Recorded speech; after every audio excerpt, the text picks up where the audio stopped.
ಎಲ್ಲರಿಗೂ ನಮಸ್ಕಾರ. ಮಾನ್ಯರೇ, ಈ ದಿನ ನಾನು ಶೈಕ್ಷಣಿಕ ವ್ಯವಸ್ಥೆಯಲ್ಲಿನ ಒಂದು ಬಹಳ ಮುಖ್ಯ ಸಮಸ್ಯೆಯನ್ನು ಸಮಾಜದ ಹಿತದೃಷ್ಟಿಯಿಂದ ಚರ್ಚಿಸ ಬಯಸಿದ್ದೇನೆ. ಆ ಸಮಸ್ಯೆ ಮುಖ್ಯವಾಗಿ ಅನ್ಎಡೆಡ್ ಶಾಲಾ ಕಾಲೇಜುಗಳಿಗೆ ಸಂಬಂಧಪಟ್ಟದ್ದು. ಈಗಿನ ಚರ್ಚೆ ಅನ್ಎಡೆಡ್ ಪದವಿ ಪೂರ್ವ ಕಾಲೇಜುಗಳನ್ನು ಕೇಂದ್ರವಾಗಿಸಿಕೊಂಡದ್ದು. ಏಕೆಂದರೆ ಅನ್ಎಡೆಡ್ ಅಂದರೆ ಪ್ರೈಮರಿಗಳಿದ್ದಾವೆ, ಹೈಸ್ಕೂಲ್ ಇದ್ದಾವೆ. ಅವುಗಳನ್ನು ಬಿಟ್ಟು ಕೇವಲ ಪದವಿ ಪೂರ್ವ ಕಾಲೇಜುಗಳನ್ನು ನಾನು ಗಮನಿಸಿ ಕೆಲವು ವಿಷಯವನ್ನು ಇಲ್ಲಿ ಪ್ರಸ್ತಾಪಿಸ್ತಾ ಇದ್ದೇನೆ. ಒಟ್ಟಾರೆ ಅನ್ಎಡೆಡ್ ಶಾಲಾ ಕಾಲೇಜುಗಳನ್ನು ಸರ್ಕಾರ ಅನುದಾನಕ್ಕೊಳಪಡಿಸಬೇಕು.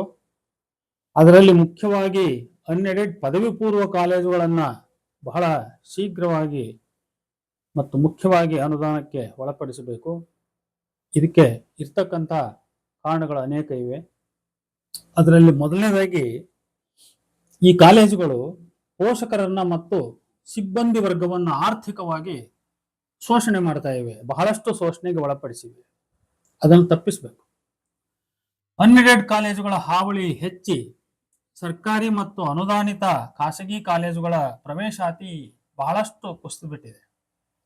ಬಹಳಷ್ಟು ಕಾಲೇಜುಗಳು ಮುಚ್ಚಿದವೆ, ಇನ್ನು ಕೆಲವು ಗಣನೀಯ ಪ್ರಮಾಣದಲ್ಲಿ ಮುಚ್ಚುವ ಹಂತದಲ್ಲಿ ಇದ್ದಾವೆ.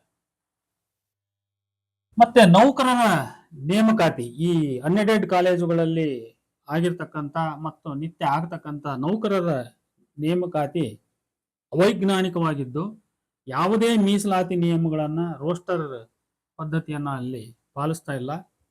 ಅದರ ಜೊತೆಗೆ ಅಲ್ಲಿಯ ನೌಕರರಿಗೆ ಯಾವುದೇ ಸೇವಾ ಭದ್ರತೆ ಇರಲ್ಲ. ಇನ್ನು ನಾಲ್ಕನೇದಾಗಿ ಸರ್ಕಾರಿ ಮತ್ತು ಅನುದಾನಿತ ಕಾಲೇಜುಗಳಲ್ಲಿ ಪ್ರವೇಶಾತಿ ಪ್ರಮಾಣ ಕುಸಿಯುತ್ತಿರೋದ್ರಿಂದ ಮತ್ತು ಕಾಲೇಜುಗಳಾಗಲೇ ಮುಚ್ಚಿರೋದ್ರಿಂದ ಮೀಸಲಾತಿ ಆಧಾರಿತವಾಗಿ ಬಡ ಪದವೀಧರರಿಗೆ ಉದ್ಯೋಗ ಏನಾಗಿದೆ ಅದು ಸಿಗದಂತಾಗಿದೆ. ಸುಮಾರು 47% ವೇಕೆನ್ಸೀಸ್ ಗೌರ್ಮೆಂಟ್ ಇನ್ಸ್ಟಿಟ್ಯೂಷನ್ಸ್, ಅದರಲ್ಲಿ ಗೌರ್ಮೆಂಟ್ PU ಕಾಲೇಜುಗಳಲ್ಲಿದೆ ಅನ್ನೋ ಮಾತಿದೆ. ಆದ್ರೆ ಇವತ್ತು ಕೂಡ ಯಾವುದೇ ರೆಕ್ರೂಟ್ಮೆಂಟು ನಡೀತಾ ಇಲ್ಲ. ಆಮೇಲೆ ಅದ್ರ ಜೊತೆಗೆ ಸರ್ಕಾರಿ ಕಾಲೇಜುಗಳು ಬಹಳ ಅಲ್ಪ, ಕೇವಲ 1229 30 ಕಾಲೇಜು, ಅನುದಾನಿತ ಕಾಲೇಜು ಒಂದು 800-900 ಕಾಲೇಜು, ಬರೀ 2000 ಒಳಗಡೆ ಇದೆ ಅದ್ರ ಫಿಗರ್. ಆದ್ರೆ ಇವು 3000 ಚಿಲ್ಲರ ಅನುದಾನ ರಹಿತವಾಗಿರ್ತಕ್ಕಂಥ, ಶಾಶ್ವತ ಅನುದಾನ ರಹಿತವಾಗಿರ್ತಕ್ಕಂಥ ಅನ್ಎಡೆಡ್ ಕಾಲೇಜುಗಳು ಇವೆ. ಹಾಗಾಗಿ ಹೆಚ್ಚಿನ ಉದ್ಯೋಗ ಅವಕಾಶಗಳು ಇಲ್ಲಿರೋದ್ರಿಂದ ಇಲ್ಲಿ ಯಾವುದೇ ಸಾಮಾಜಿಕ ನ್ಯಾಯದ ದೃಷ್ಟಿಯಿಂದ ಅದರ ಆಧಾರದ ಮೇಲೆ, ಮೆರಿಟ್ ಆಧಾರದ ಮೇಲೆ, ಮೀಸಲಾತಿ ಆಧಾರದ ಮೇಲೆ ರೆಕ್ರೂಟ್ಮೆಂಟ್ ಆಗದೇ ಇರೋದ್ರಿಂದ ಅಲ್ಲಿ ಬಡವರಿಗೆ ಉದ್ಯೋಗ ಅವಕಾಶಗಳು ಅಲ್ಲಿ ಸಿಗಲ್ಲ. ಇನ್ನ ಶಿಕ್ಷಣವು ಶೈಕ್ಷಣಿಕ ಕ್ಷೇತ್ರದ ಖಾಸಗೀಕರಣದಿಂದಾಗಿ ಇವತ್ತು ಅದೇನಾಗಿದೆ ಅಂದ್ರೆ ಶಿಕ್ಷಣೋದ್ಯಮ ಆಗಿ ಪರಿವರ್ತನೆ ಆಗಿಬಿಟ್ಟಿದೆ. ಈಗ ಕಲೆ ಅನ್ನೋದು ಒಂದು ಉದ್ಯಮ ಆಗಿ ಕಲೋದ್ಯಮ ಅಂತ ಹೇಗಾಗಿದೆಯೋ ಹಂಗೆ ಇವತ್ತು ಶಿಕ್ಷಣವೂ ಕೂಡ ಅದು ಸೇವಾ ಮನೋಭಾವವನ್ನು ಬಿಟ್ಟು, ಅಂದ್ರೆ ಸರ್ವಿಸ್ ಪರ್ಪಸ್ ಬಿಟ್ಟು ಅದು ಸರ್ವಿಸ್ ಓರಿಯೆಂಟೆಡ್ ಶಿಕ್ಷಣ ಹೋಗಿ ಇವತ್ತು ಪ್ರಾಫಿಟ್ ಓರಿಯೆಂಟೆಡ್ ಶಿಕ್ಷಣ ಜಾರಿಗೆ ಬಂದ್ಬಿಟ್ಟಿದೆ. ಲಾಭ ಗಳಿಸದೆ ಅಲ್ಲಿ ಬಹಳ ಮುಖ್ಯವಾದ ಉದ್ದೇಶ. ಹಂಗಾಗಿ ಇವತ್ತು ನಾಯಿ ಕೊಡೆಗಳಂತೆ ಯಾಕೆ ಇನ್ಸ್ಟಿಟ್ಯೂಷನ್ಸ್ಗಳು ಸಾವಿರಾರು ಸಂಖ್ಯೆಯಲ್ಲಿ ಎದ್ದಿದಾವೆ ಅಂದ್ರೆ ಅದರಲ್ಲಿ ಸಾಕಷ್ಟು ಲಾಭ ಇದೆ ಅಂತ. ಅದೊಂದು ಅಕ್ಷಯ ಪಾತ್ರೆ ಇದ್ದಂಗೆ ಒಂದು ಶಿಕ್ಷಣ ಸಂಸ್ಥೆ ಮಾಡಿದ್ರೆ ಅಂತ. ಹಾಗಾಗಿ ಅದು ಒಂದು ಶಿಕ್ಷಣೋದ್ಯಮ ಆಗಿದೆ. ಅದರಲ್ಲಿ ಹಾಲಿ ಮಾಜಿ ಮಂತ್ರಿಗಳು, ಶಾಸಕರು, ಆಮೇಲೆ ಈ ಬಸವಣ್ಣನ ತತ್ವ ಹೇಳ್ತಕ್ಕಂಥ ದೊಡ್ಡ ದೊಡ್ಡ ಮಠಾಧಿಪತಿಗಳು ಕೂಡ ಇದರಲ್ಲಿ ನೇರವಾಗಿ ಭಾಗಿಯಾಗಿದ್ದಾರೆ. ಅವರು ವಚನ ಹೇಳಬಲ್ಲರು, ಆದ್ರೆ ತಾವೇ ಶೋಷಣೆ ಮಾಡೋದ್ರಿಂದ ಅವರು ಯಾವ ಕಾರಣಕ್ಕೂ ಹಿಂದೆ ಸರೋದಿಲ್ಲ. ಹಾಗಾಗಿ ಇವತ್ತು ಶಿಕ್ಷಣ ಅಂತಕ್ಕಂಥದ್ದು ಶೋಷಣೆಯ ಅಸ್ತ್ರ ಆಗಿಬಿಟ್ಟಿದೆ. ಈ ಕಳೆದ 15-20 ವರ್ಷಗಳಲ್ಲಿ, ಅದ್ರ ಹಿಂದೆ ಅಂದ್ರೆ 15 ವರ್ಷದಿಂದ 20 ವರ್ಷದ ಹಿಂದೆ ಪ್ರಾರಂಭ ಆಗಿರ್ತಕ್ಕಂಥ ಈ ಖಾಸಗಿ ಪದವಿ ಪೂರ್ವ ಕಾಲೇಜುಗಳು ಇವತ್ತು ಸಾವಿರ ಕೋಟಿ ಬಂಡವಾಳವನ್ನ ಮಾಡ್ಕೊಂಡಿರೋದು ಕಣ್ಣಿಗೆ ರಾಜಾರೋಷವಾಗಿ ಕಣ್ಣಿಗೆ ಕಾಣ್ತಾ ಇದೆ. ಸಾಕಷ್ಟು ಉದಾಹರಣೆಗಳು ನಮ್ಮ ರಾಜ್ಯಾದ್ಯಂತ ನೀವು ಇದಕ್ಕೆ ಸಿಗ್ತವೆ. ಹಾಗಾಗಿ ಇಲ್ಲಿ ಲಾಭ ಬಹಳ ಮುಖ್ಯವಾಗಿ ವಿಪರೀತ ಶೋಷಣೆ, ಒಂದು ಕಡೆ ಪಾಲಕ ಪೋಷಕರ ಶೋಷಣೆ, ಇನ್ನೊಂದು ಕಡೆ ಅಲ್ಲಿ ಕೆಲಸ ಮಾಡತಕ್ಕಂಥ ಉದ್ಯೋಗಿಗಳ ಶೋಷಣೆ ನಡೀತಾ ಇದೆ. ಈ 5 ಅಂಶಗಳನ್ನ ನಾವು ಮುಖ್ಯವಾಗಿ ಗಮನಿಸಿ ಇವುಗಳ ಒಳತಿರುಳು ಏನು, ಏನು ಇಲ್ಲಿ ವ್ಯವಹಾರ ನಡೀತಾ ಇದೆ, ಎಷ್ಟು ಶುಲ್ಕಗಳನ್ನ ಇವು ವಸೂಲಿ ಮಾಡ್ತಾ ಇದ್ದಾವೆ ಅನ್ನೋದ್ರ ಬಗ್ಗೆ ಒಂದು ಸ್ಪಷ್ಟವಾದ ಐಡಿಯಾನ ನಾನು ನಮ್ಮ ಜನಗಳಿಗೆ ಕೊಡಬೇಕು, ಸ್ವಲ್ಪ ಸಾರ್ವಜನಿಕರನ್ನ ಎಚ್ಚರಿಸುವ ಕೆಲಸವನ್ನ ಮಾಡಬೇಕು ಅನ್ನೋ ಉದ್ದೇಶದಿಂದ ಈ ವಿಡಿಯೋ ಮಾಡ್ಲಿಕ್ಕೆ ಇವತ್ತು ಕೈ ಹಾಕಿದ್ದೆ. ನೋಡ್ರಿ, ಒಟ್ಟು ಪದವಿ ಪೂರ್ವ ಕಾಲೇಜುಗಳ ಸಂಖ್ಯೆ 5174 ಇದಾವೆ. ಸರ್ಕಾರಿ ಕಾಲೇಜುಗಳು 1229 ಇದಾವೆ. ಏಡೆಡ್ ಕಾಲೇಜುಗಳು 797 ಇದಾವೆ. ಅನ್ಎಡೆಡ್ 3147 ಕಾಲೇಜ್ ಇದಾವೆ. ಹೀಗೆ ಒಟ್ಟು 5173 ಅಂತ ಇದೆ. ಇನ್ನು ಇಷ್ಟು ಕಾಲೇಜುಗಳಲ್ಲಿ 7,10,363 ಇದು 2025ರ ಪ್ರವೇಶಾತಿ ಸಂಖ್ಯೆಯ ಪ್ರಕಾರ ವಿದ್ಯಾರ್ಥಿಗಳು ಇಲ್ಲಿ ಓದ್ತಾ ಇದ್ದಾರೆ. ಅದರಲ್ಲಿ ವಿಭಾಗವಾರು ಅಂದ್ರೆ ವಿಜ್ಞಾನ ವಿಭಾಗದಲ್ಲಿ 2,92,645 ವಿದ್ಯಾರ್ಥಿಗಳು, ವಾಣಿಜ್ಯದಲ್ಲಿ 2,11,174 ಅಂದ್ರೆ ಕಾಮರ್ಸ್ ನಲ್ಲಿ 2,11,174 ಓದ್ತಾ ಇದ್ದಾರೆ. ಅಂದ್ರೆ ಇವೆರಡು ಕೂಡಿಸಿದ್ರೆ 5 ಲಕ್ಷ ವಿದ್ಯಾರ್ಥಿಗಳ ಸಂಖ್ಯೆ 5 ಚಿಲ್ಲರೆ ಆಗೋಯ್ತು. ಆಮೇಲೆ ಕಲಾ ವಿಭಾಗದಲ್ಲಿ ಕೇವಲ 1,42,982 ವಿದ್ಯಾರ್ಥಿಗಳು ಮಾತ್ರ ಓದ್ತಾ ಇದ್ದಾರೆ. ಇನ್ನು ಬೇರೆ ಎಜುಕೇಶನ್ ಇತ್ಯಾದಿ ಇನ್ನು ಉಳಿದ ಸಂಖ್ಯೆ ಇರಬಹುದು ಅಲ್ಲಿ.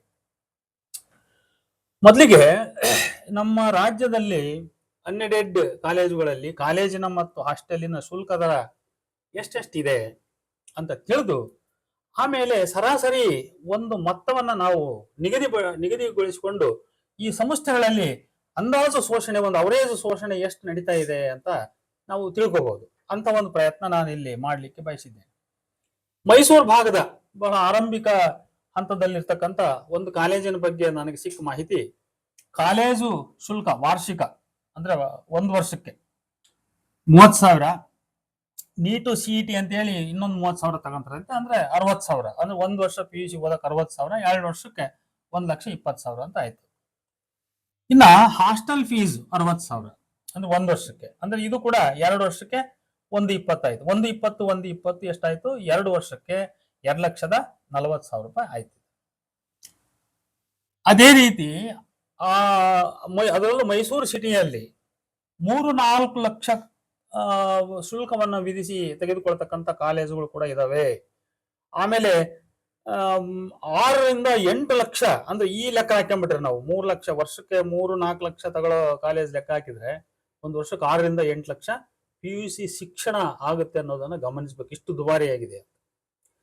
ಕೊಟ್ಟೂರಿನ ಒಂದು ಹೆಸರಾಂತ ಕಾಲೇಜು, ಅಲ್ಲಿ ನಾನು ಕೇಳಿ ತಿಳಿಲಿಕ್ಕಾಗಿ 75,000 ರೂಪಾಯಿ ವಿಜ್ಞಾನ ವಿಭಾಗಕ್ಕೆ ಶುಲ್ಕ ಪ್ಲಸ್ 10,000 ಮೆಟೀರಿಯಲ್ ಅಂತೆ, ಅವರು ಸ್ಟಡಿ ಮೆಟೀರಿಯಲ್ ಕೊಡ್ತಾರೆ ಅಂತ, ಒಟ್ಟು ಸೇರಿ 85,000 ಅವರು ಕಾಲೇಜ್ ಶುಲ್ಕ ತಗೋತಾರೆ. ವಾಣಿಜ್ಯ ವಿಭಾಗಕ್ಕೆ 35,000 ತಗೋತಾರೆ. ಹಾಸ್ಟೆಲ್ ಫೀಸ್ ಪ್ರಥಮ ವರ್ಷಕ್ಕೆ 60,000, ದ್ವಿತೀಯ ವರ್ಷಕ್ಕೆ 65,000 ತಗೋತಾರೆ. ಅಂದ್ರೆ 2 ವರ್ಷಗಳಿಗೆ ರೆಸಿಡೆನ್ಷಿಯಲ್ ಫೀಸ್ ಅಂದ್ರೆ ಹಾಸ್ಟೆಲ್ ನಲ್ಲಿ ಇದ್ದು ಯಾರು ಓದ್ತಾರ ಅವರಿಗೆ 2,2.90 ಅಂದ್ರೆ 2,90,000ದಿಂದ 3 ಲಕ್ಷ ರೂಪಾಯಿ ಫೀಸ್ ಆಗುತ್ತೆ ಅಂತ ನಮಗೆ ಅರ್ಥ ಆಗುತ್ತೆ. ಇನ್ನ ಗದಗಿನ ಒಂದು ಮಾಹಿತಿಯ ಪ್ರಕಾರ ಅಲ್ಲಿ ಕೂಡ ವಾರ್ಷಿಕ 70,000-80,000, ಹಾಸ್ಟೆಲ್ ಫೀಸ್ 70,000 ಅಂದ್ರೆ 2 ವರ್ಷಗಳಿಗೆ ಅಲ್ಲಿ ಕೂಡ 3 ಲಕ್ಷದ ಅವರೇಜ್ ಫೀಸ್ ಇದೆ ಅಲ್ಲಿ. ದಾವಣಗೆರೆಯಲ್ಲಿ 2.5 ಲಕ್ಷದಿಂದ 3 ಲಕ್ಷ ವಾರ್ಷಿಕ ರೆಸಿಡೆನ್ಷಿಯಲ್, 1 ಲಕ್ಷದಿಂದ 1.30ರವರೆಗೆ ನಾನ್ ರೆಸಿಡೆನ್ಷಿಯಲ್ ಫೀಸ್ ಇದೆ ಇಲ್ಲಿ. ಅಂದ್ರೆ ನಾನ್ ರೆಸಿಡೆನ್ಷಿಯಲ್ ಆಗಿ ಅಂದ್ರೆ ತಮ್ಮ ಮನೆಯಲ್ಲಿದ್ದು ಕೇವಲ ಕಾಲೇಜಿಗೆ ಬಂದು ಬೋಧನೆ ಪಡ್ಕೊಳ್ತಕ್ಕಂಥ ವಿದ್ಯಾರ್ಥಿಗಳಿಗೆ 2 ಲಕ್ಷದಿಂದ 2.60 ಅಂದ್ರೆ 2 ವರ್ಷ PUC ಮುಗಿಸ್ಲಿಕ್ಕೆ. ಇನ್ನು ರೆಸಿಡೆನ್ಷಿಯಲ್ ಆದ್ರೆ 5-6 ಲಕ್ಷ ದುಡ್ಡು ದಾವಣಗೆರೆಯಲ್ಲಿ ಬೇಕು.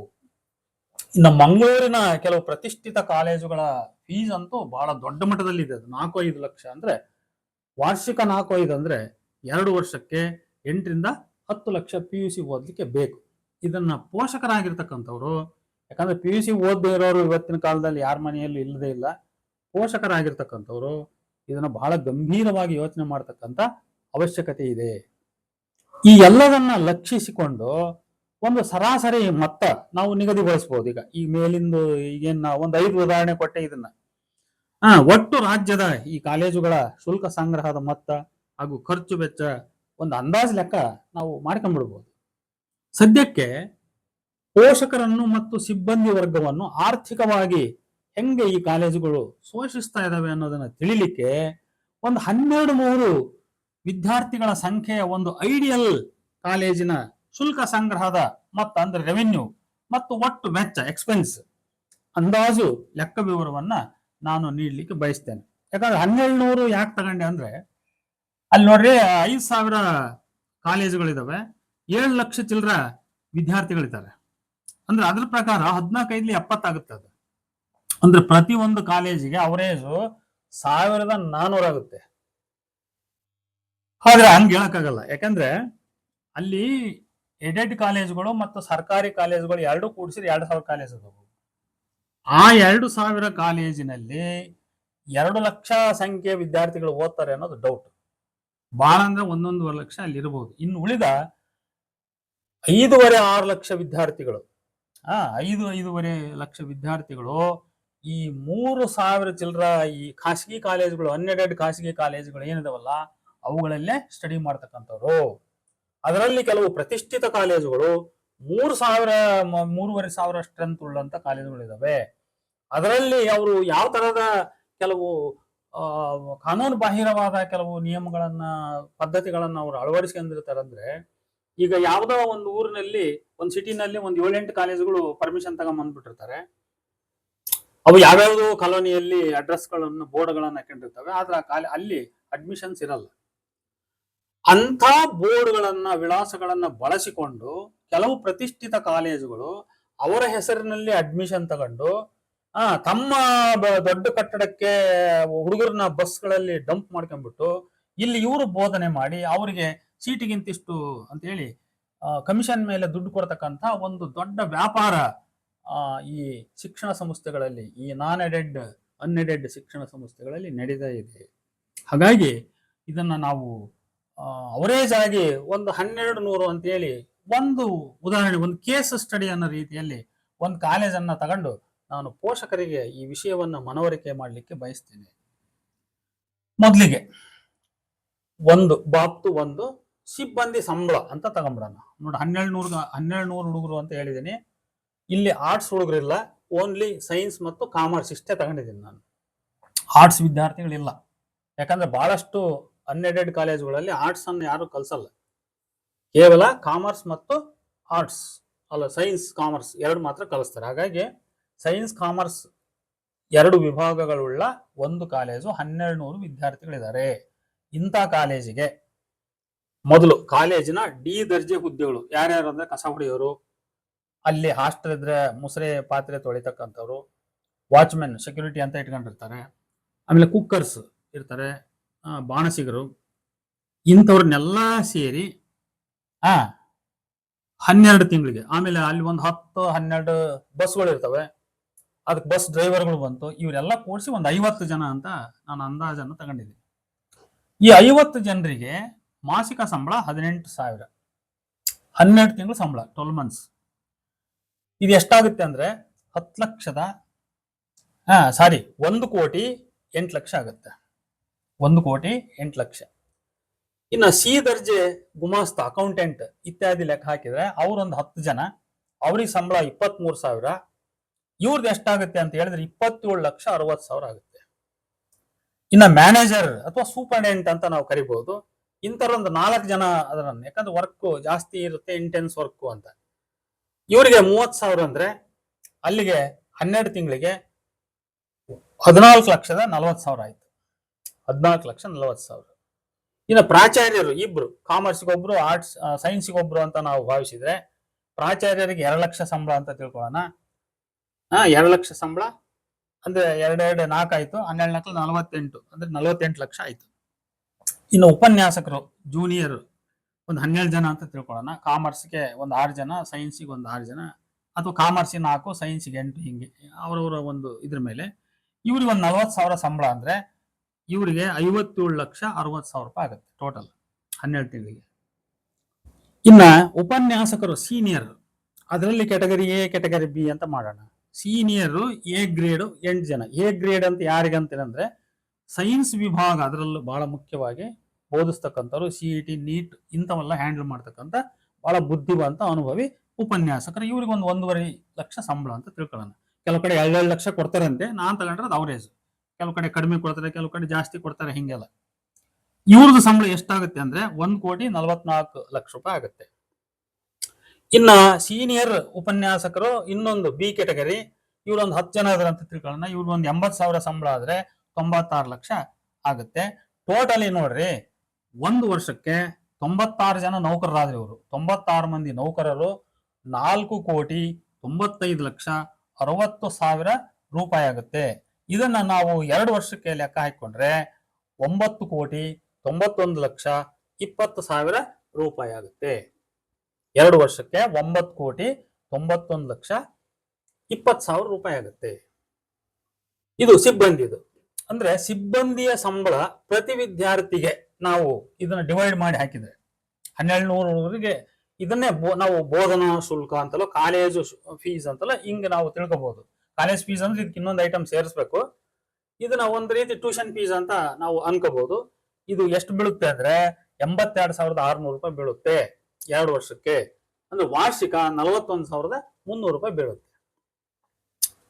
ಇನ್ನ ಬಾಪ್ತ್ 2 ಇತರೆ ವೆಚ್ಚಗಳು ಅಂತ, ಬೇರೆ ಬೇರೆ ಇತರೆ ಖರ್ಚುಗಳು. ಏನೇನು ಇತರೆ ಖರ್ಚುಗಳು ಅಂದ್ರೆ, ಈಗ ಕರೆಂಟ್ ಬಿಲ್ಲು ಒಂದು 10 ಲಕ್ಷ ಬರುತ್ತೆ ಅಂತ ತಿಳ್ಕೊಳ್ಳೋಣ. ಬಸ್ ಡೀಸೆಲ್ ಅಂದ್ರೆ 10 ಬಸ್ಗಳಿದಾವೆ, ಪ್ರತಿ ಬಸ್ಸಿಗೆ ದಿನ 10 ಲೀಟರ್ ಹಾಕ್ಸ್ಬೇಕು, ಅಂದ್ರೆ 100 ಲೀಟರ್ ಆಯ್ತು. 100 ಲೀಟರ್ ಅಂದ್ರೆ ಎಷ್ಟಾಯ್ತು ಇವತ್ತಿನ ಲೆಕ್ಕಕ್ಕೆ? 100 × 100 10,000 ರೂಪಾಯಿ ಡೀಸೆಲ್ ಆಯ್ತು ಪ್ರತಿ ದಿನಕ್ಕೆ. 10,000 ಅಂದ್ರೆ ಒಂದ್ ತಿಂಗಳಿಗೆ ಎಷ್ಟಾಯ್ತು? 3 ಲಕ್ಷ ಡೀಸೆಲ್ ಆಗುತ್ತೆ. ಅದರಿಂದ ಮಾಸಿಕ 3 ಲಕ್ಷದಂತೆ 11 ತಿಂಗಳಿಗೆ 33 ಲಕ್ಷ ಡೀಸೆಲ್ ಖರ್ಚಾಗುತ್ತೆ ಬಸ್ಗಳಿಗೆ. ಆಮೇಲೆ 10 ಬಸ್ಗಳ ಮೇಂಟೆನೆನ್ಸ್ ಅಂದ್ರೆ ಅವಕ್ಕೆ ವಾರ್ಷಿಕ ಸರ್ವಿಸು ಇತ್ಯಾದಿ ಸೇರಿ ಅದೊಂದು 30,000ದಂತೆ, ಅಂದ್ರೆ ಒಂದು ಬಸ್ಸಿಗೆ 30,000ದಂತೆ, ಅದೊಂದು 3 ಲಕ್ಷ ರೂಪಾಯಿ ಆಗುತ್ತೆ. ಆಮೇಲೆ ಬಿಲ್ಡಿಂಗ್ ಮೇಂಟೆನೆನ್ಸು, ರಿಪೇರಿ, ಫರ್ನಿಚರು, ಪಾತ್ರೆ ಪಡಗ ಇತ್ಯಾದಿ, ಇವುಗಳ ಒಂದು ಮೇಂಟೆನೆನ್ಸ್ ಅಂತ ಹೇಳ್ತಾ ಇದ್ದೀನಿ ನಾನು. ಮೇಂಟೆನೆನ್ಸ್ ಖರೀದಿ ಅಲ್ಲ, ಇದು ಒಂದು 1 ಲಕ್ಷ. ಆಮೇಲೆ ಇವೆಲ್ಲವುಗಳನ್ನ ಇನ್ವೆಸ್ಟ್ ಮಾಡಿರ್ತಾರಲ್ಲ, ಈಗ ಸಾಲ ಮಾಡಿರ್ತಾರೆ, ಬಿಲ್ಡಿಂಗ್ ಕಟ್ಟಕ್ಕೆ ಸಾಲ ಮಾಡಿರ್ಬೋದು, ಇನ್ನು ಬೇರೆ ಎಜುಕೇಶನ್ ಲೋನ್, ಸಂಸ್ಥೆಗಳ ಮೇಲೆ ಲೋನ್ ತೆಗೆದಿರ್ಬೋದು.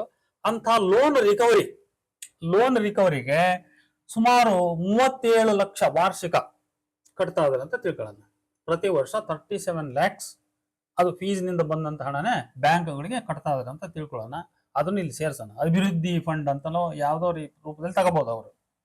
ಇನ್ನು 10 ಬಸ್ಗಳ ವಾರ್ಷಿಕ ಸಾಲ ಮರುಪಾವತಿ, ಆ ಬಸ್ಸಿಗೂ ಸಾಲ ಮಾಡಿರ್ತಾರೆ ಅವರು, ಹಾಗಾಗಿ ಅದು ಒಂದು 25 ಲಕ್ಷ. ಅಂದ್ರೆ ಯಾಕಂದ್ರೆ 10 ಬಸ್ಸಿಗೆ 2.5 ಕೋಟಿ, ಸುಮಾರು ಒಂದು 25 ಲಕ್ಷ ರೂಪಾಯಿಗೆ ಒಂದೊಂದು ಬಸ್ ಅಂತ ಲೆಕ್ಕ ಹಾಕಿದ್ರೆ 10 ಬಸ್ಸಿಗೆ 2.5 ಕೋಟಿ ಆಗುತ್ತೆ. ಅದನ್ನ ಒಂದು 12 ವರ್ಷ 13 ವರ್ಷದಲ್ಲಿ ತೀರ್ಸ ಲೆಕ್ಕ ಇದ್ರೆ, ಅಥವಾ 15 ವರ್ಷದಲ್ಲಿ ತೀರ್ಸ ಲೆಕ್ಕ ಇದ್ರೆ ವಾರ್ಷಿಕ 25 ಲಕ್ಷ ಅದನ್ನ ಮರುಪಾವತಿ ಮಾಡಿದ್ರ ಅಂತ ತಿಳ್ಕೊಳ್ಳೋಣ. ಆಮೇಲೆ uniform, books, lab, study material, ಪಾಠೋಪಕರಣ ಇತ್ಯಾದಿಗಳು ಇವೆಲ್ಲವೂ ಕೂಡಿಸಿ ಒಬ್ಬ ಹುಡುಗನಿಗೆ ವಿದ್ಯಾರ್ಥಿಗೆ 10,000ದಂತೆ 1,200 ವಿದ್ಯಾರ್ಥಿಗಳಿಗೆ 1,20,20 ಲಕ್ಷ. ಟೋಟಲ್ ಬಡ್ಜೆಟ್ ಇದು ಎಷ್ಟಾಯ್ತು ವಾರ್ಷಿಕ ಅಂತ ಹೇಳಿದ್ರೆ 2,22 ಲಕ್ಷ ಆಗುತ್ತೆ. ಇದನ್ನ 2 ವರ್ಷಕ್ಕೆ ಲೆಕ್ಕ ಹಾಕಿದ್ರೆ 4,44 ಲಕ್ಷ ಆಗುತ್ತೆ. ನೋಡಿ, ಇದು ಬಾಪ್ತ್ 1 ಸಿಬ್ಬಂದಿ ಸಂಬಳ ಆಯ್ತು, ಬಾಪ್ತ್ 2 ಇತರೆ ವೆಚ್ಚಗಳಾಯ್ತು. ಇದು ಬಾಪ್ತ್ 2 4,44 ಲಕ್ಷ ಆಯ್ತು. ಇನ್ನ ಇದನ್ನ ನಾವು ಅಂದ್ರೆ ಎರಡನೇದು ಇತರೆ ವೆಚ್ಚ ಏನಿದೆಯಲ್ಲ, ಇದನ್ನ ಪ್ರತಿ ವಿದ್ಯಾರ್ಥಿಗೆ 2 ವರ್ಷಗಳಿಗೆ ನಾವು ಡಿವೈಡ್ ಮಾಡಿ ಹಾಕಿದ್ರೆ ಅದು ಎಷ್ಟಾಗುತ್ತೆ? 37,000. ಅಂದ್ರೆ ವಾರ್ಷಿಕ 18,500 ರೂಪಾಯಿ ಬೀಳುತ್ತದೆ. ವಾರ್ಷಿಕ 18,500, 2 ವರ್ಷ ಒಟ್ಟಿಗೆ ಸೇರಿ 37,000 ರೂಪೀಸ್ ಒಬ್ಬ ವಿದ್ಯಾರ್ಥಿ ಮೇಲೆ ಬೀಳುತ್ತದೆ. ಇನ್ನು ಬಾಬ್ತು 3 ಹಾಸ್ಟೆಲ್ ವೆಚ್ಚ, ಅಂದ್ರೆ ರೆಸಿಡೆನ್ಷಿಯಲ್ ಇರ್ತಾರಲ್ಲ ಅವ್ರ ಹಾಸ್ಟೆಲ್ ವೆಚ್ಚ. ನೋಡಿ, ಹಾಸ್ಟೆಲ್ನ 600 ವಿದ್ಯಾರ್ಥಿಗಳು ಅಂತ ನಾವು ಲೆಕ್ಕ ತಗೊಳ್ಳೋಣ. 600 ವಿದ್ಯಾರ್ಥಿಗಳ ಬೋರ್ಡಿಂಗ್ ವೆಚ್ಚ 3,96,00,000.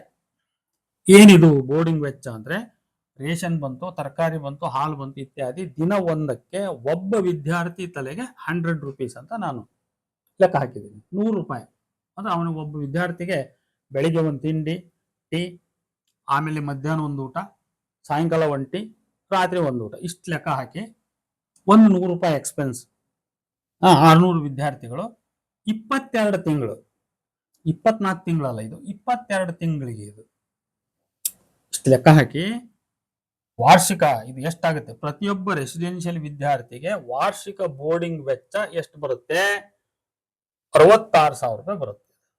ಯಾಕಂದ್ರೆ ಟೋಟಲಿ 3,96,00,000 ಆಗುತ್ತೆ. ಅದು 3,96,00,000. ಆದ್ರಿಂದ ಒಬ್ಬ ವಿದ್ಯಾರ್ಥಿಗೆ 2 ವರ್ಷಗಳಿಗೆ ಸೇರಿ 66,000, ವಾರ್ಷಿಕ 33,000 ರೂಪಾಯಿ ಬೀಳುತ್ತೆ. ಹಾಸ್ಟೆಲ್ನ 600 ವಿದ್ಯಾರ್ಥಿಗಳ ಲಾಡ್ಜಿಂಗ್ ವೆಚ್ಚ 1,20,00,000. ಅಂದ್ರೆ ಮಾಸಿಕ ತಲೆಗೆ 1,000 ರೂಪಾಯಿ, ಅಂದ್ರೆ ಬೆಡ್ ಚಾರ್ಜ್ ಅಂತ, ಇದು ಕಾಟ್ ಚಾರ್ಜ್ 1,000 ರೂಪಾಯಿ ದಂತೆ ಇಂಟು 600 ಇಂಟು 22 ತಿಂಗಳು. ಈ ರೀತಿ ಪ್ರತಿ ವಿದ್ಯಾರ್ಥಿಗೆ ಇದು ಲಾಡ್ಜಿಂಗ್ ವೆಚ್ಚ ಅಂತ ತಿಳ್ಕೋಬೇಕು ನಾವು. ಬೋರ್ಡಿಂಗ್ ಅಂಡ್ ಲಾಡ್ಜಿಂಗ್ ಅಂತ. ಲಾಡ್ಜಿಂಗ್ ವೆಚ್ಚ ಪ್ರತಿಯೊಬ್ಬನಿಗೆ 22 ತಿಂಗಳಿಗೆ 22,000. 22 ತಿಂಗಳು 22,000 ಅಂದ್ರೆ ತಿಂಗಳಿಗೆ 1,000 ಅಂತ. ಒಟ್ಟು ಬೋರ್ಡಿಂಗ್ ಪ್ಲಸ್ ಲಾಡ್ಜಿಂಗ್ ಸೇರಿ 66,000 ಪ್ಲಸ್ 22,000 ಟೋಟಲ್ ಎಷ್ಟಾಗುತ್ತೆ, 88,000 ಆಗುತ್ತೆ. ಅಂದ್ರೆ ಎರಡು ವರ್ಷಕ್ಕೆ 88,000 ಆಗುತ್ತೆ, ವಾರ್ಷಿಕ 44,000 ಆಗುತ್ತೆ. ಇನ್ನ ಈ 600 ವಿದ್ಯಾರ್ಥಿಗಳು ಇಂಟು 88,000 ಅಲ್ವಾ, 2 ವರ್ಷಗಳ ಹಾಸ್ಟೆಲ್ ಫೀಸ್ ಎಷ್ಟಾಗುತ್ತೆ, 5,28,00,000 ಆಗುತ್ತೆ. ಟೋಟಲ್ 5,28,00,000. ಇನ್ನ ಬಾಬ್ತು 4 ಇದೇನಂದ್ರೆ ನಿಗದಿತ ಶುಲ್ಕ ಸಂಗ್ರಹ. ಅಂದ್ರೆ ಒಂದು ಕಾಲೇಜು ಒಂದು ಫೀಸ್ ಅನ್ನ ಪ್ರಿಸ್ಕ್ರೈಬ್ ಮಾಡ್ತದೆ. ಅದು ಕೆಲವೊಮ್ಮೆ ಅಧಿಕೃತ ಪ್ರಿಸ್ಕ್ರೈಬ್ ಮಾಡೋದು ಒಂದಿರ್ತದೆ, ಅನಧಿಕೃತ ಕಲೆಕ್ಷನ್ ಇನ್ನೊಂದು ಬೇರೆ ಇರ್ತದೆ. ಅದನ್ನ ಬೇರೆ ಯಾವುದೋ ದೇಣಿಗೆ ಅಂತ ತಗೊಳ್ಳೋದು, ಯಾವುದೋ ರೂಪದಲ್ಲಿ ಬೇರೆ ರೀತಿ ತಗೊಳ್ತಾ ಇರ್ತಾರೆ. ಹಾಗಾಗಿ ಅದು ಒಟ್ಟಾರೆ ರೆಸಿಪ್ಟ್ ಅಂಡ್ ನಾನ್ ರೆಸಿಪ್ಟ್ ಎರಡೂ ರೂಪದಲ್ಲಿ ಅದು ಹೆಂಗಾರ ತಗೊಳ್ಳಿ, ಅದು ಕಲೆಕ್ಷನ್ ಮಾಡ್ತಕ್ಕಂಥ ಫೀಸ್ ಅನ್ನ ಒಂದು ಲೆಕ್ಕದ ಮೇಲೆ ನಾವು ಇಲ್ಲಿ ಅಂದಾಜು ಮಾಡೋಣ. ಅಂದ್ರೆ ನಿಗದಿಗೊಳಿಸಿದ ಶುಲ್ಕ ವಿವರ ಮತ್ತು ಸಂಗ್ರಹಗೊಂಡ ಒಟ್ಟು ಮೊತ್ತದ ಒಂದು ಲೆಕ್ಕ. ಈಗ ಮೊದಲಿಗೆ ವಿಜ್ಞಾನ ವಿಭಾಗ ರೆಸಿಡೆನ್ಷಿಯಲ್ ಕಾಲೇಜ್ ಫೀ ವಾರ್ಷಿಕ 1,40,000. ಕಾಲೇಜ್ ಫೀ ಅಂದ್ರೆ ಈ ಬೋಧನಾ ಶುಲ್ಕ ಇತರೆ ಎಲ್ಲ ಬಂತಲ್ಲಿ. ಈಗ CET, ನೀಟು, ಸ್ಟಡಿ ಮೆಟೀರಿಯಲ್ ಯಾವುದೋ ಬಂತಿಲ್ಲ. ಹಾಸ್ಟೆಲ್ ಫೀಸ್ 1,10,000 ಹಿಂಗೆ. ಅಂದ್ರೆ ಅವರು 90,000 lakh college fees, CET, NEET ಇದ್ರದ್ದು ಟ್ಯೂಷನ್ ಆದ್ರೆ ಅದಕ್ಕೆ 40,000, ಹಿಂಗೆಲ್ಲ ಅವರು ಅದನ್ನ ಡಿವೈಡ್ ಮಾಡಿ ಕಲೆಕ್ಟ್ ಮಾಡ್ಕೊಂತಿರ್ತಾರೆ. ಈಗ ನಾನು ಒಟ್ಟಾರೆ ಹೇಳ್ತಾ ಇದ್ದೀನಿ, ಅದು 1,40, ಹಾಸ್ಟ್ಲಿಗೆ 1,10, ಟೋಟಲಿ 2,5 ಲಕ್ಷ ಒಂದು ವರ್ಷಕ್ಕೆ. ಅದರಂತೆ 2 ವರ್ಷಕ್ಕೆ 5 ಲಕ್ಷ. ಇಲ್ಲಿ 450 ವಿದ್ಯಾರ್ಥಿಗಳು ವಿಜ್ಞಾನ ವಿಭಾಗದಲ್ಲಿ ರೆಸಿಡೆನ್ಷಿಯಲ್ ಆಗಿ ಓದ್ತಾ ಇದಾರೆ ಅಂತ ನಾವು ಲೆಕ್ಕ ಹಾಕಿದ್ರೆ 22,50,00,000 ಸಂಗ್ರಹ ಆಗುತ್ತೆ. ನೋಡಿ, 450 ವಿದ್ಯಾರ್ಥಿಗಳು ರೆಸಿಡೆನ್ಷಿಯಲ್ ಸೈನ್ಸ್ ಸ್ಟೂಡೆಂಟ್ಸ್. ಪರ್ ಸ್ಟೂಡೆಂಟ್ಸ್ಗೆ 5 lakhs for 2 years period, 22 crore and 50 lakhs ಆಗುತ್ತೆ. ಇನ್ನು ವಿಜ್ಞಾನ ವಿಭಾಗ ನಾನ್ ರೆಸಿಡೆನ್ಷಿಯಲ್ ಅಂತ ನಾವು ಭಾವಿಸೋಣ. ಇಲ್ಲಿ ಕಾಲೇಜ್ ಫೀ ವಾರ್ಷಿಕ 1.40 ಅಂದ್ರೆ 1,40,000 ಇಂಟು 3.5 ಅಂದ್ರೆ 350 ವಿದ್ಯಾರ್ಥಿಗಳು, ಇವರು ನಾನ್ ರೆಸಿಡೆನ್ಷಿಯಲ್ ಇವರು, ಇಂಟು 2 ವರ್ಷ 9,80,00,000 ಆಗುತ್ತೆ. ಇವ್ರು ಕೇವಲ, ಯಾಕಂದ್ರೆ ಇವ್ರು ಹಾಸ್ಟೆಲ್ ಫೀಸು ಅವೆಲ್ಲ ಏನು ಬರಲ್ಲ, ಇವರಿಗೆ ಕೇವಲ ಟ್ಯೂಷನ್ ಫೀಸು ಇತ್ಯಾದಿ ಬರ್ತವೆ. ಅದರಿಂದ 1,40,000 ಫೀಸ್ ಮಾತ್ರ ಇವ್ರದ್ದು. 350 ವಿದ್ಯಾರ್ಥಿಗಳು 2 ವರ್ಷ ಅವಧಿ, ಅಂದ್ರೆ 2 ವರ್ಷಕ್ಕೆ 2,80,000 ಆಗುತ್ತೆ. ಆ ಪ್ರಕಾರ 9,80,00,000 ಆಗುತ್ತೆ. ಇನ್ನು ರೆಸಿಡೆನ್ಷಿಯಲ್ ವಾಣಿಜ್ಯ ವಿಭಾಗ ಕಾಮರ್ಸ್ ಸ್ಟೂಡೆಂಟ್ಸ್ ಇರ್ತಾರೆ. ಇವರಿಗೆ ಕಾಲೇಜ್ ಫೀಸು 80,000, ಹಾಸ್ಟೆಲ್ ಫೀಸ್ ಇನ್ನೇನು ಸೇಮ್ ಸೈನ್ಸ್ನವ್ರಿಗಷ್ಟೇ ಇವ್ರಿಗಷ್ಟೇ 1,10,000. ಹಾಗಾಗಿ ಟೋಟಲ್ 1,90 ಆಯ್ತು. ಇಂಟು 200 ವಿದ್ಯಾರ್ಥಿಗಳು ಇಂಟು 2 ವರ್ಷ, ಇದನ್ನ ನಾವು ಲೆಕ್ಕ ಹಾಕಿದ್ರೆ 7,60,00,000 ಆಗುತ್ತೆ. 7,60,00,000. ಇನ್ನ ನಾನ್ ರೆಸಿಡೆನ್ಷಿಯಲ್ ವಾಣಿಜ್ಯ ಇವರಿಗೆ 80,000 ಫೀ, 200 ವಿದ್ಯಾರ್ಥಿಗಳು 2 ವರ್ಷ, ಇದು ಎಷ್ಟಾಗುತ್ತೆ, 3,20,00,000 ಆಗುತ್ತೆ. ಇಲ್ಲೊಂದು ಸ್ವಲ್ಪ ಡಿಸ್ಕ್ರಿಪೆನ್ಸಿ ಬರುತ್ತೆ. ಈ ನಾನ್ ಕಾಮರ್ಸ್ ವಿದ್ಯಾರ್ಥಿಗಳ ಟ್ಯೂಷನ್ ಫೀಸ್ಗೆ ಸಂಬಂಧಪಟ್ಟು ಸ್ವಲ್ಪ ಡಿಸ್ಕ್ರಿಪೆನ್ಸಿ ಬರುತ್ತೆ, ಅದನ್ನ ಆಮೇಲೆ ಹೇಳ್ತೇನೆ. ಈಗ ನಿವ್ವಳ ಆದಾಯ ಅಂದ್ರೆ ಒಟ್ಟು ಶುಲ್ಕ ಸಂಗ್ರಹ ಎಷ್ಟಾಯ್ತು ಇದೆಲ್ಲ ಟೋಟಲ್ ಸೇರಿಸಿ ಅಂತ ಹೇಳಿದ್ರೆ 43,10,00,000 ಆಯ್ತು ಟೋಟಲ್. 1200 ವಿದ್ಯಾರ್ಥಿಗಳು, ಅದರಲ್ಲಿ ರೆಸಿಡೆನ್ಷಿಯಲ್ ಮತ್ತು ನಾನ್ ರೆಸಿಡೆನ್ಷಿಯಲ್ ಎರಡು ಬೇರೆ ಬೇರೆ ಹೇಳಿದೆ. ಟೋಟಲಿ 43,10,00,000 ಸಂಗ್ರಹ ಆಯ್ತು. ಇನ್ನು ಬಾಬ್ತು 5 ಖರ್ಚು ಏನೇನು ಬರುತ್ತೆ ಅಂತ ನೋಡೋಣ. ಖರ್ಚು ಈಗ ಮೇಲೆ ಫಸ್ಟ್ ಹೇಳ್ಕೊಂತ ಬಂದೆ. ಬಾಬ್ತು 1 ಸಿಬ್ಬಂದಿ ಸಂಬಳ ಹೇಳಿದೆ.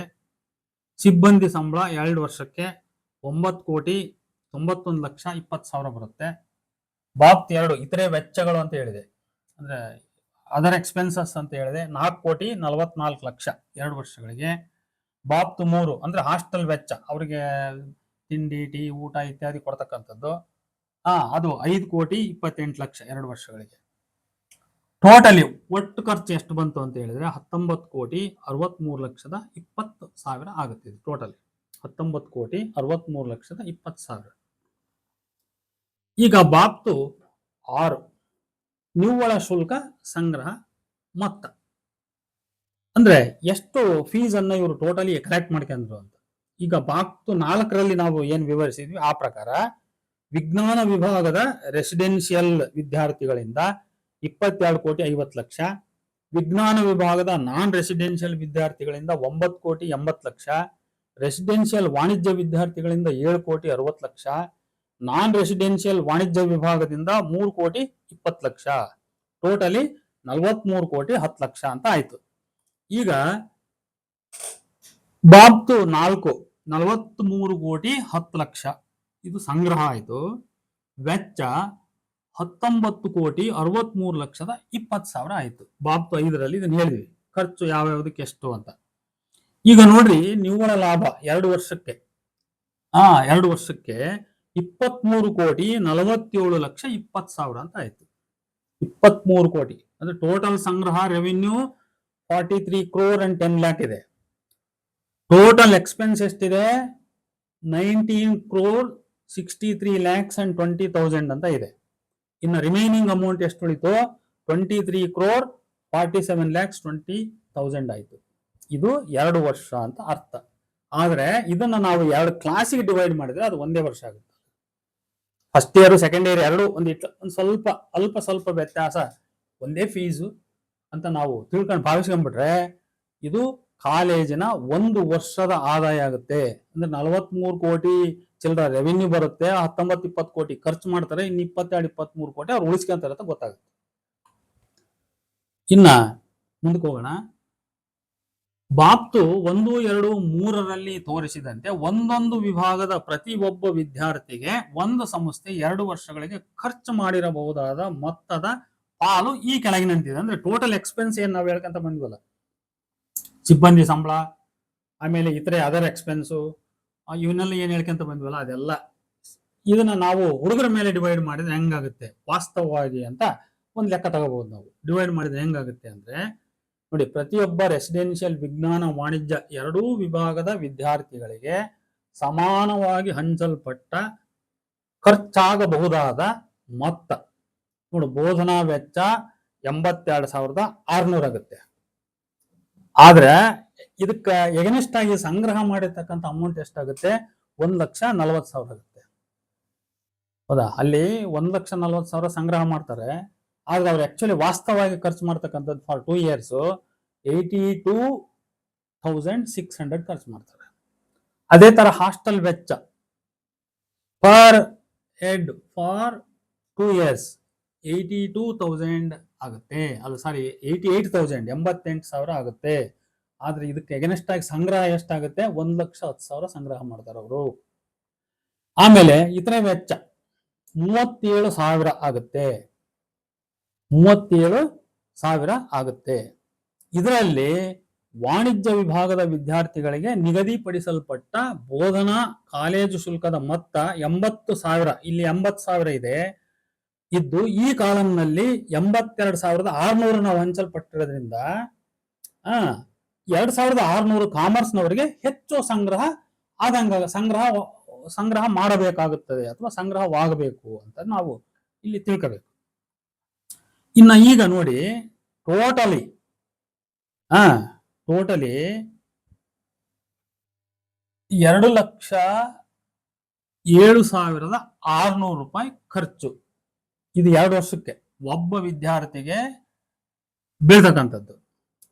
ಒಬ್ಬ ವಿದ್ಯಾರ್ಥಿಗೆ ಬೀಳ್ತಕ್ಕಂಥದ್ದು ಅವನು ರೆಸಿಡೆನ್ಷಿಯಲ್ ವಾಣಿಜ್ಯ ಇರಲಿ, ರೆಸಿಡೆನ್ಷಿಯಲ್ ವಿಜ್ಞಾನ ಇರಲಿ, ಇವನಿಗೆ 2 ವರ್ಷಕ್ಕೆ ಖರ್ಚು ಬೀಳ್ತಕ್ಕಂಥದ್ದು 2,07,000.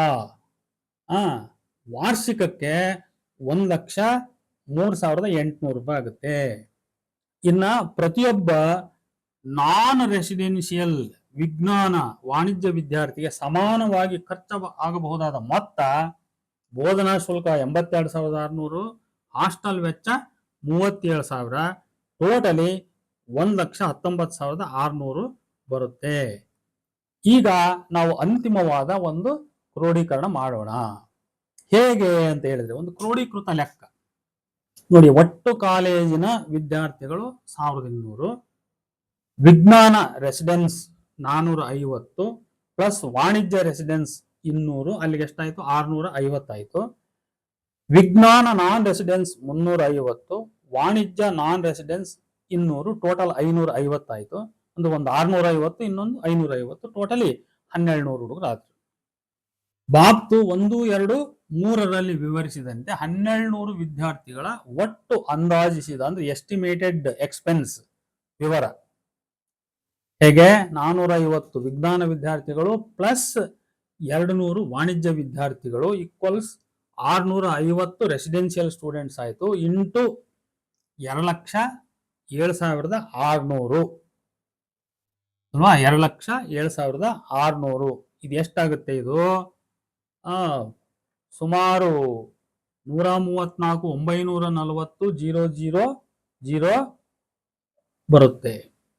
ಇನ್ನು 350 ವಿಜ್ಞಾನ ವಿದ್ಯಾರ್ಥಿಗಳು ಪ್ಲಸ್ 200 ವಾಣಿಜ್ಯ ವಿದ್ಯಾರ್ಥಿಗಳು, ಅಲ್ಲಿಗೆ 550 ಇಂಟು 1,19,600 ಇದು ಎಷ್ಟಾಗುತ್ತೆ? 65,780,30 ಇಷ್ಟು ದುಡ್ಡಾಗುತ್ತೆ. ಅದನ್ನ ಬಾಯಲ್ಲಿ ಹೇಳೋಕ್ ನಮಗೆ ಕಷ್ಟ ಆಗುತ್ತೆ ಅಂತ. ಅಂದ್ರೆ ಒಟ್ಟು ವೆಚ್ಚ 20,07,20,000 ಆಗುತ್ತೆ. 20 ಕೋಟಿ ಅಂದ್ರೆ 200, 720, 30 200 ಇದನ್ನೆಲ್ಲ ನಾವು ಮ್ಯಾಗಿಂದ ಟೋಟಲ್ ಮಾಡಿದ್ರೆ ಎಷ್ಟಾಗುತ್ತೆ? 200, 720, 30 ಬರುತ್ತೆ. ಹಂಗಂದ್ರೆ 20 ಕೋಟಿ ರೂಪಾಯಿ 7,20,000 ರೂಪಾಯಿ ಆಗುತ್ತೆ ಅಲ್ವಾ. ಈಗ ನೋಡಿ ಒಟ್ಟು ಸಂಗ್ರಹವಾದ ಬಾಬ್ತಿ ಎಷ್ಟು? 43,10,00,000. ಈಗ ಉಳಿತಾಯ ಎಷ್ಟಾಯ್ತು?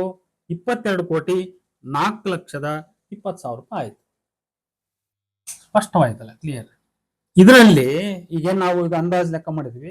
ಇಲ್ಲ ನೀವು ಮೇಸ್ಟ್ರಿಗೆ ಸಂಬಳ ಇನ್ನೂ ಜಾಸ್ತಿ ಕೊಡ್ತಾರೆ, ನೀವು ಕಮ್ಮಿ ಹಾಕಿದ್ರಿ ಅಂತ ಅನ್ಲಿ, ಅಥವಾ ರೇಷನ್ ಖರ್ಚು ಇನ್ನೂ ಸ್ವಲ್ಪ ಜಾಸ್ತಿ ಆಗುತ್ತೆ, ನೀವು ಕಮ್ಮಿ ಹಾಕಿದ್ರಿ ಅನ್ನೋದಾಗ್ಲಿ, ಇದನ್ನೆಲ್ಲ ಸ್ವಲ್ಪ ಹೆಚ್ಚು ಕಡಿಮೆ ನಾವು ಲೆಕ್ಕ ಹಾಕಿದ್ರು ಕೂಡ, ಅಥವಾ ಸಿಬ್ಬಂದಿಯ ಸಂಖ್ಯೆ ಇನ್ನೊಂದು ಸ್ವಲ್ಪ ಜಾಸ್ತಿ ತಗೊಂತಾರೆ ನೀವು ಕಡಿಮೆ ಹಾಕಿದ್ರಿ ಅಂತ ಆಗ್ಲಿ, ಇದೇನೇನೇ ನಾವು ಲೆಕ್ಕಾಚಾರ ಮಾಡಿದ್ರು ಕೂಡ 50% ಅಂದ್ರೆ 43 ಕೋಟಿ ಸಂಗ್ರಹ ಇದೆ. 43 ಕೋಟಿ ಸಂಗ್ರಹದಲ್ಲಿ 20 ಕೋಟಿ ಖರ್ಚಾಗುತ್ತೆ, ಇನ್ನು 2-3 ಕೋಟಿ ಹೋಗ್ಲಿ ಅಲ್ಲಿ ಅಲ್ವಾ. ಆದ್ರಿಂದ 50% ನಾವು ಇವರು ಸಂಸ್ಥೆ ಲಾಭ ಗಳಿಸ್ತತಿ ಅಂತ ಧೈರ್ಯವಾಗಿ ನಾವು ಹೇಳ್ಬಹುದು. ಯಾವುದೇ ಕಾಲೇಜು ತಾನು ಸಂಗ್ರಹಿಸುವ ಶುಲ್ಕ ಏನಿದೆ ಅದರಲ್ಲಿ ಅದು ಬಹಳ ಆರಾಮಾಗಿ ಖರ್ಚು ಮಾಡಿ ತನ್ನೆಲ್ಲಾ ರಿಕವರಿಗಳನ್ನ ಮಾಡಿಕೊಂಡು, ಯಾಕಂದ್ರೆ ನಾವು ಯಾವುದೇ ಖರ್ಚು ಬಿಟ್ಟಿಲ್ಲ. ನಾವು ಅವ್ರು ಲೋನ್ ಮಾಡಿದಾರೆ ಅಂದ್ರೆ ಅದಕ್ಕೆ ರಿಫಂಡ್ ಹಾಕಿದೀವಿ, ಬಿಲ್ಡಿಂಗ್ ಇನ್ವೆಸ್ಟ್ಮೆಂಟ್ ಮಾಡಿದ್ದಾರೆ ಅದಕ್ಕೆ ರಿಕವರಿ ಇಷ್ಟಂತ ಹಾಕಿದೀವಿ, ಪ್ರತಿಯೊಂದು ಹಾಕಿದೀವಿ ನಾವು. ಹಾಗಾಗಿ ಯಾವುದನ್ನು ನಾವು ಖರ್ಚಿನ ಬಾಬ್ತಿನಿಂದ ಕೈ ಬಿಟ್ಟಿಲ್ಲ, ಎಕ್ಸ್ಕ್ಲೂಡ್ ಮಾಡಿಲ್ಲ. ಆದ್ರಿಂದ ಅದು ವಾಸ್ತವವಾಗಿ ಇನ್ನೂ ಜಾಸ್ತಿ ಸಂಗ್ರಹ ಆಗ್ತದೆ, ಅವ್ರಿಗೆ ಇನ್ನೂ ಹೆಚ್ಚಿನ ಲಾಭ ಉಳಿತದೆ. 50% 60% ಅಥವಾ 60% 65% ವರೆಗೂ ಅವ್ರ ಲಾಭಾಂಶ ಇದೆ ಅನ್ನೋದನ್ನ ದೃಢವಾಗಿ ನಾವು ಹೇಳಬಹುದು. ಆದ್ರಿಂದ ನೋಡಿ, ಒಂದು ಕಾಲೇಜಿನ ವಹಿವಾಟು ಇಷ್ಟಿರ್ಬೇಕಾದ್ರೆ 3,147 ಕಾಲೇಜುಗಳ ವಹಿವಾಟು ಎಷ್ಟಿರಬಹುದು? 5-6 ಕಾಲೇಜುಗಳನ್ನ ನಾವು ಟ್ಯಾಗ್ ಮಾಡಿಕೊಂಡು 3,000 ವಿದ್ಯಾರ್ಥಿಗಳನ್ನ 20-30 ಬಸ್ಸುಗಳಲ್ಲಿ 4 ಕಟ್ಟಡಗಳಲ್ಲಿ ಪಾಠ ಊಟ ಮಾಡಿಸ್ತಕ್ಕಂತ ಸಂಸ್ಥೆಗಳಿದಾವಲ್ಲ, ಇವುಗಳ ವಹಿವಾಟು ಎಷ್ಟಿರ್ಬೋದು ಅಂತ ನಾವು ಯೋಚನೆ ಮಾಡಿದ್ರೆ ನಮ್ಗೆ ಆಶ್ಚರ್ಯ ಆಗುತ್ತೆ. ನಾವೆಲ್ಲ ದಿಗ್ಭ್ರಮೆಗೊಳ್ತಿದೀವಿ ಅಂತ.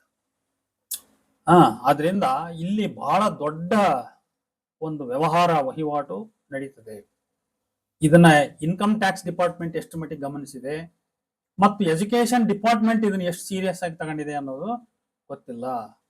ಇದನ್ನ ಯಾರು ಸೀರಿಯಸ್ ಆಗಿ ತಗೊಂಡಿಲ್ಲ, ಯಾಕಂದ್ರೆ ಇದರಲ್ಲಿ ಅವರೇ ಪಾಲುದಾರರು ಇರೋದ್ರಿಂದ. ಅವರೇ most of the politicians are share holders.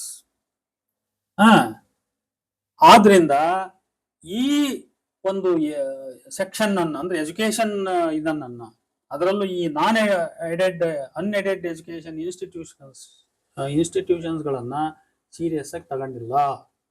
ಈ ಅನ್ಎಡೆಡ್ ಇನ್ಸ್ಟಿಟ್ಯೂಷನ್ಸ್ ಗಳು ಫ್ರಮ್ ಪ್ರೈಮರಿಯಿಂದ ಹಿಡಿದು ಹೈಸ್ಕೂಲ್ ವರೆಗೆ, PUC ಕಾಲೇಜ್ ವರೆಗೆ ಒಟ್ಟು ಲೆಕ್ಕ ತಗೊಂಡ್ರೆ ಬಿಲಿಯನ್ ಗಟ್ಲೆ ಇಲ್ಲಿ ವ್ಯವಹಾರ ನಡೀತದೆ.